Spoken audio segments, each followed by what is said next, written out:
Salut les cookies, bienvenue sur Biozen Cook. Comme vous pouvez le voir aujourd'hui, on n'est pas dans ma cuisine mais dans mon magasin à Blangy-sur-Brel, puisque comme vu sur Instagram, on va créer aujourd'hui une nouvelle rubrique bien-être et nutrition et on va commencer par la B12.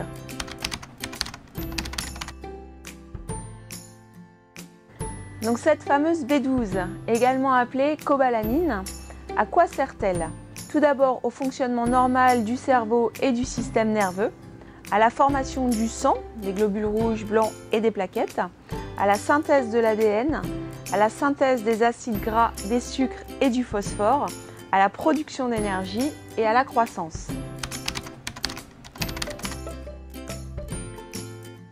Ni les plantes ni les animaux ne la produisent, ce sont des micro-organismes tels que les microbactéries, micro-champignons et micro-algues qui produisent cette fameuse B12. Ce sont donc les herbivores qui la transmettent aux carnivores. Elle est donc transmise de la vache à l'être humain quand ce dernier la consomme.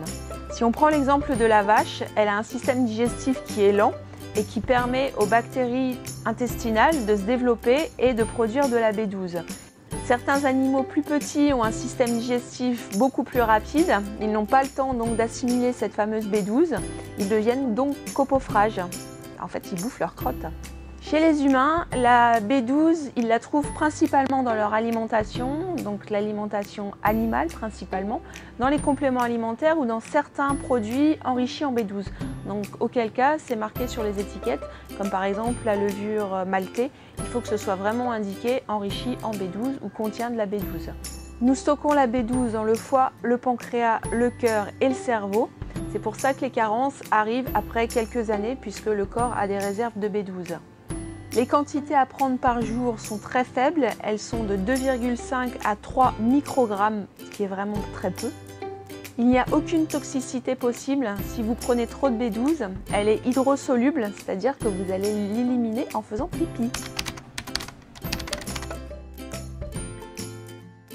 Où la trouver cette fameuse B12? Donc comme je vous disais, principalement dans la viande, le poisson, surtout les poissons gras, les fruits de mer et crustacés, les œufs et les fromages frais. D'où la carence chez nos cookies véganes. Au niveau des aliments lactofermentés tels que le tempeh, le soja parfois, le kéfir, le kombucha ou la choucroute, ces aliments n'ont pas de B12. Enfin, il n'y a pas d'études qui ont prouvé qu'ils contenaient effectivement cette fameuse B12.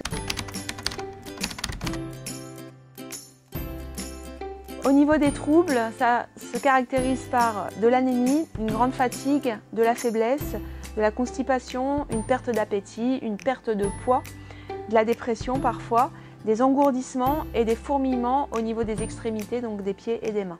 Mais je vous rassure tout de suite, moi-même végétarienne depuis 5 ans, je me supplémente en B12 régulièrement et j'ai aucun problème.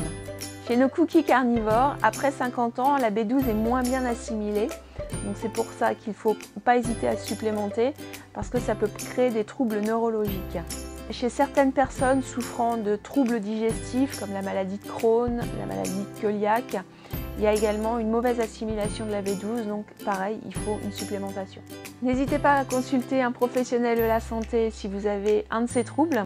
J'espère que cette vidéo vous a plu. N'hésitez pas à me laisser vos commentaires ou vos mails à cette adresse. N'oubliez pas de sonner la cloche, les petits pouces et de partager. Et je vous dis à très bientôt pour de prochaines vidéos. Salut les cookies!